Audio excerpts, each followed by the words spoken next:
आप इस वर्दी का दुरुपयोग कर रहे हो। ये लास्ट वार्निंग दे रही हूँ, अगली बार जनता को परेशान किया तो इस आकट को मिट्टी में मिला दूंगी दरोगा। इस महिला के हाथ में झाड़ू और दरोगा के चेहरे पर निशान कैसे पड़ा? उस दिन सुबह का समय था। टीना गुप्ता आज अपने शहर की असलियत को जानने निकल चुकी थी। वह आम कर्मचारी की तरह हाथ में झाड़ू की हुई सड़क पर एक सुपरवाइजर बनकर झाड़ू लगा रही थी। तभी उसकी नज़र बाजार की दूसरी तरफ पड़ी, जहां दरोगा सुनील चौधरी अपने 2 कांस्टेबल के साथ हर एक दुकान से हफ्ता बोलकर 5,000 रुपया लेकर अपने जेब में भर रहा था। और उसके साथ 2 कांस्टेबल राहुल, मेवा दोनों थे, जो कि दरोगा सुनील की चापलूसी करने के लगे रहते थे। तभी दरोगा सुनील कुछ देर बाद एक बुढ़िया के पास पहुंचा। वह बुढ़िया आज बाजार में सेव लेकर बेच रही थी। तब सुनील चौधरी उस बुढ़िया के पास पहुंचा और बोला, हफ्ता दे। बुढ़िया जल्दी कर।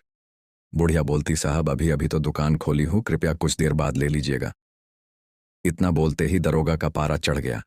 वह गुस्से में बोला, तू कौन होती है? मुझे ऑर्डर देने वाली बुढ़िया तेरे कहने से मैं करूंगा। तू कौन है मेरी जो तेरा ऑर्डर मानूं मैं? तभी बुढ़िया बोलती, साहब मेरा ये मतलब नहीं था, आप गलत समझ रहे हैं। तभी दरोगा गुस्से में बोलता, 5,000 दे, कल तो कमाई होगी उसको दे। तभी बुढ़िया बोलती, साहब वह पैसे तो पोती के पढ़ाई में लग गए हैं, कृपया थोड़ी देर बाद मैं आपको हफ्ता दे दूंगी। ये सुनकर अब दरोगा को गुस्सा आ गया। वह सीधा बुढ़िया को थप्पड़ मार दिया और बोला, तू मुझसे जवान लड़ाएगी, तेरी इतनी हिम्मत बढ़ गई? बुढ़िया बैठकर रोने लगी।